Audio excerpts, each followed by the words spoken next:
என் அன்பு சகோதர சகோதரிகளே, ஆண்டவராகிய இயேசு கிறிஸ்துவின் நாமத்தில் என் அன்பின் வாழ்த்துக்கள். இன்றைய முத்து என்னும் இந்த சிறிய தியானத்தின் மூலமாக மறுபடியும் உங்களை சந்திப்பதில் மகிழ்ச்சி அடைகிறேன். கர்த்தர் இந்த நாளிலும் உங்களை ஆசீர்வதிப்பாராக. யோபுவின் புஸ்தகம் 23ஆம் அதிகாரம் 14வது வசனம். யோபு 23ஆம் அதிகாரம் 14வது வசனம். எனக்கு குறித்திருக்கிறதை அவர் நிறைவேற்றுவார். இப்படிப்பட்டவைகள் இன்னும் அநேகம் அவரிடத்தில் உண்டு. எனக்கு குறித்திருக்கிறதை ஆண்டவர் நிறைவேற்றுவார். என்ன அழகான வசனம், எத்தனை அற்புதமான வார்த்தை. ஒவ்வொருவர் வாழ்க்கையிலும் தேவன் என்ன குறித்தாரோ அவர் அதை நிறைவேற்றுவார். உங்க வாழ்க்கையில தேவன் குறித்திருக்கிறத அவர் அதனுடைய காலத்தில் செய்து முடிப்பார். வேதத்தில் வாசிக்கிறோம், பிரசங்கியின் புஸ்தகத்தில் 3ஆம் அதிகாரத்தின் 1வது வசனத்தை நான் வாசிக்கிறேன். பிரசங்கி 3ஆம் அதிகாரம் 1வது வசனம். ஒவ்வொன்றுக்கும் ஒவ்வொரு காலம் உண்டு, வானத்தின் கீழ் இருக்கிற ஒவ்வொரு காரியத்துக்கும் ஒவ்வொரு சமயம் உண்டு. தேவன் ஒவ்வொன்றுக்கும் காலத்தையும் சமயத்தையும் ஆண்டவர் நியமித்திருக்கிறார். உங்க வாழ்க்கையில கர்த்தர் செய்ய நினைத்த காரியம் ஒரு நாளும் தடைப்படாது. சகலவற்றையும் அதன் காலத்தில் நேர்த்தியாய் செய்கிற தேவன். 3ஆம் அதிகாரம் பிரசங்கியின் புஸ்தகம் 11வது வசனத்தை வாசிக்கிறேன். அவர் சகலத்தையும் அதனதன் காலத்திலே நேர்த்தியாக செய்திருக்கிறார். பாருங்க, எல்லாவற்றையும் நேர்த்தியாய் செய்திருக்கிறார். ஒவ்வொன்றுக்கும் ஒரு காலம் உண்டு. தேவன் உங்களுக்கு குறித்ததை தேவன் நிறைவேற்றுவார். பல நேரங்களில் தேவன் குறித்திருக்கிறது உங்கள் வாழ்க்கையில் நிறைவேறுவதற்கு காலதாமதமாகலாம்.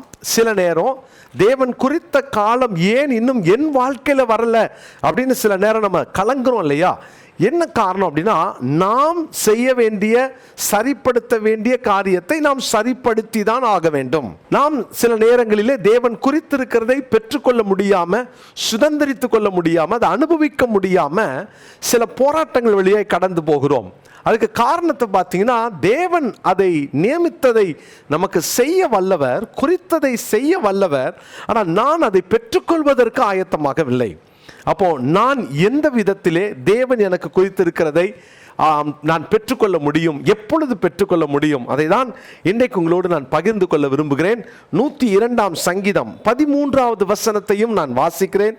சங்கீதம் 102 13ஆம் வசனம். தேவரீர் எழுந்தருளி சீயோனுக்கு இறங்குவீர், அதற்கு தயை செய்யும் காலமும் அதற்காக குறித்த நேரமும் வந்தது. தேவரீர் எழுந்தருளி சீயோனுக்கு இறங்குவீர், அதற்கு தயை செய்யும் காலமும் அதற்காக குறித்த நேரமும் வந்தது.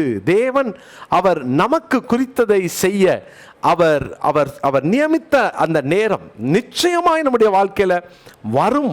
பயப்படாதீங்க.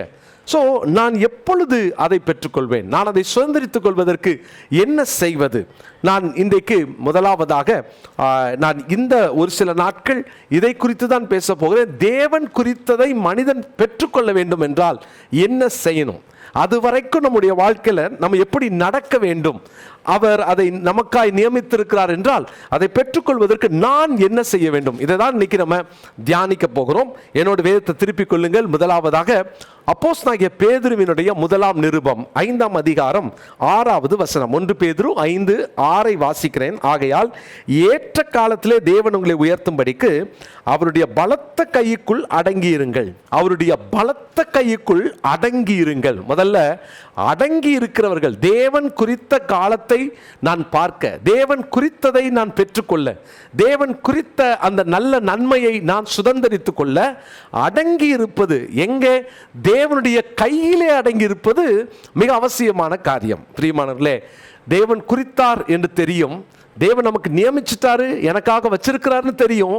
அதை பெற்றுக்கொள்வதற்கு குறுக்கு வழியையோ அல்லது அதை சுதந்திரித்துக் கொள்வதற்கு நான் அவசரப்பட்டாலோ இருப்பதையும் கூட நாம் இழந்துவிட நிறைய வாய்ப்புகள் உண்டு. கவனமா இருக்கணும். ஆண்டவர் குறித்ததை சுதந்திரித்துக் கொள்வதற்கு முன்பாக நான் அவசரப்பட்டால் நான் என்னுடைய வேகத்தை, தேவனுடைய நேரத்தை விட நான் வேகமாக இருக்கணும்னு நினைச்சா கண்டிப்பாக நான் அதை சுதந்திரிக்க முடியாது. சில நேரம் பார்த்தீங்கன்னா, கர்த்தர் நியமித்ததை பெற்றுக்கொள்வதற்கு அவர் கையை விட்டு வெளியே போய் நாம பெற்றுக்கொள்வதற்கு, சுதந்திரித்துக் கொள்வதற்கு பல தீவிரங்களை காட்டுகிறோம்.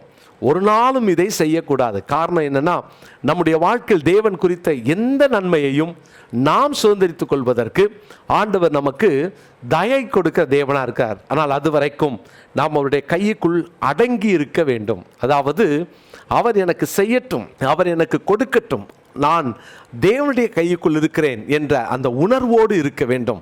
சில நேரம் நம்ம எத்தனை வேகமாக செயல்பட நினைக்கிறோம், அவர் கைக்குள் அடங்காமல் இருக்கிறோம். வேதத்தில் வாசிக்கிறோம், நாம் அவர் கைக்குள்ளான ஆடுகள்.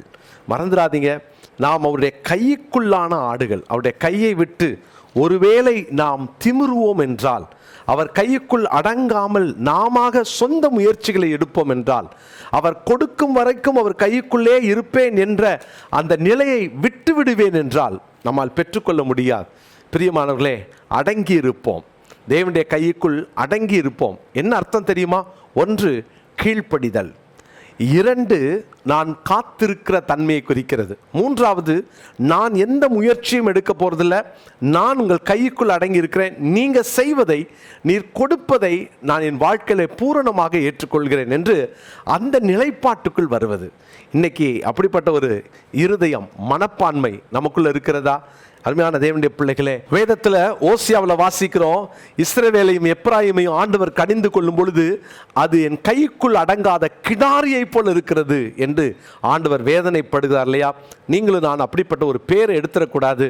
எனவே இன்னைக்கு நம்மளும் ஜெபம் பண்ணுவோம், ஆண்டவரே எனக்காக நீங்கள் குறித்திருக்கிறத நிறைவேற்றுங்க ஆண்டவரே என்று சொல்லி நாமும் ஜெபம் பண்ணுவோம். சங்கீதம் 102:13 இந்த நாளினுடைய மனப்பாட வசனமாய் குறித்து கொள்ளுங்க. ஒவ்வொரு நாளும் ஒருவேளை இன்னைக்கு வரைக்கும் மனப்பாடம் பண்ணாமல் இருந்திருந்தா தயவு செய்து இன்னையிலிருந்து திரும்ப மனப்பாட வசனத்தை ஆரம்பிங்க. ஒரு நாளைக்கு ஒரு வசனம் படிங்க, அது உங்களுக்கு ஆசீர்வாதம். பிரியமானவர்களே, கர்த்தர் ஆசீர்வதிப்பாராக. இந்த நாளிலிருந்து அவர் கைக்குள் அடங்கி அவர் குறித்ததை நான் பெற்றுக்கொள்வேன் என்ற நிச்சயத்தோடு காத்திருப்போம், கீழ்ப்படிதலோடு காத்திருப்போம், பொறுமையோடு காத்திருப்போம். தேவன் பெரிய காரியத்தை செய்வார். ஜெபிக்கலாமா? நல்ல தகப்பனே, இந்த நாளுக்காக உம்மை ஸ்தோத்திரிக்கிறோம். கைக்குள்ளான ஆடுகளாக, ஆண்டவரே அடங்கி இருக்கிற ஆடுகளாக, என்ன சொன்னாலும் நாங்கள் கீழ்ப்படுகிற ஆடுகளாக, தேவனே நீர் செய்யும் நாங்கள் காத்திருக்கிறோம் என்ற அந்த நிலைப்பாட்டோடு கூட நாங்கள் காத்திருக்க எங்களை அர்ப்பணிக்கிறோம், ஒப்பு கொடுக்கிறோம். தொடர்ந்து உம்முடைய நாமம் மகிமைப்படட்டும். தேவரீர் செய்ய நினைத்தது தடைப்படாது, நீ சகலத்தையும் செய்ய வல்லவர். இதை நாங்கள் விசுவாசிக்கிறோம். தொடர்ந்து மகிமைப்படும். இயேசுவின் நாமத்தில் ஜெபிக்கிறோம் நல்ல பிதாவே, ஆமென்.